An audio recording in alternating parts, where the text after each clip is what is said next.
Pour organiser la vie ensemble, on a besoin de mettre un cadre et des règles, dans la société et aussi dans la famille. Les parents discutent avec leurs enfants pour organiser la vie dans la famille. Par exemple, avant de jouer à l'ordinateur, les devoirs doivent être finis. Les règles aident l'enfant à s'organiser. Il y a des règles qui sont négociables. On peut discuter pour les fixer ensemble.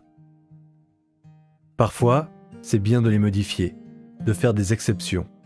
Par exemple, quand votre ado a fait une partie de ses devoirs, c'est peut-être mieux de faire une pause et de sortir. Mais il y a d'autres règles qui ne sont pas négociables. Parler sans respect, chatter au milieu de la nuit. Des fois, le parent doit dire non. C'est aussi valable pour boire de l'alcool, fumer des cigarettes ou du cannabis. C'est utile d'expliquer à son ado pourquoi on fixe une règle ou pourquoi on dit non.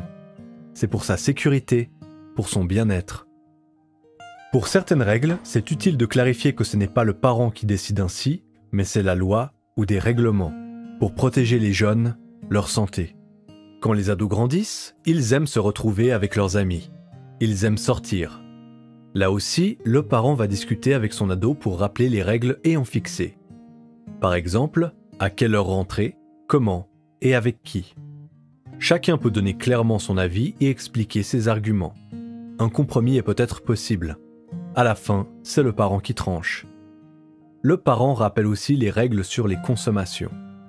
Le plus simple est de faire une sorte de contrat qui résume ce qu'on a négocié. Il y a des règles et aussi des conséquences si l'ado ne les respecte pas. Quand les règles sont respectées, n'oubliez pas de féliciter votre ado. Il se sentira valorisé. On peut même lui donner un petit peu plus d'autonomie. Si l'ado n'a pas respecté le contrat, vous devez réagir. Votre ado est rentré très tard. Vous pouvez lui dire que vous étiez inquiète. Mais attendez le lendemain pour discuter ensemble de ce qui s'est passé. Le lendemain, tranquillement, vous pouvez essayer de comprendre pourquoi il n'a pas respecté le contrat. Comment faire pour y parvenir la prochaine fois? C'est important d'en discuter, mais il faudra quand même appliquer la sanction prévue. Poser des limites et accorder des libertés à son ado, ça n'est pas une tâche toujours facile. N'hésitez pas à vous faire accompagner par des professionnels.